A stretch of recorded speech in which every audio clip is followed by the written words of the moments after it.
প্রিয় দর্শক, আসসালামু আলাইকুম। আপনারা সকলে জানেন কুমিল্লা মুরাদনগরে একটা নারীকে প্রিয় দর্শক, আসসালামু আলাইকুম। কুমিল্লা নারী কেলেঙ্কারিতে রেশ কাটতে না কাটতে আরও একটি ঘটনা।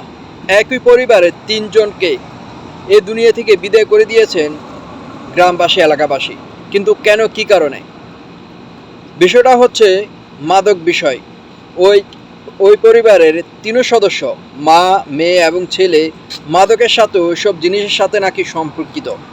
এ বিষয় নিয়ে গ্রামে, কুমিল্লা মুরাদনগরে গ্রামের মধ্যে অনেক বিচার দরবার হয়, অনেকের সাথে বাকবিতণ্ডও হয়।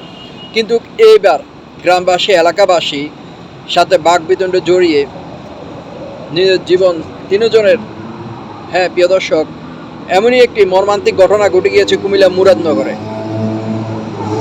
তো এর আগে আপনারা সকলে জানেন কুমিল্লা মুরাদনগরের একজন নারীকে সংঘবদ্ধ হয়ে যা ঘটনা ঘটিয়েছে, যেটা নেট দুনিয়া ভাইরাল।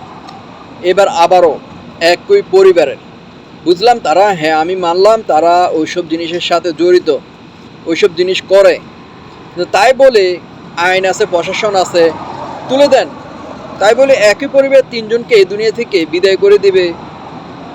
ন্যাক্কারজনক ঘটনা। আমি এই ঘটনার সুষ্ঠু বিচার চাই। আপনারা কি চান অবশ্যই কমেন্ট করবেন। ধন্যবাদ সকলকে।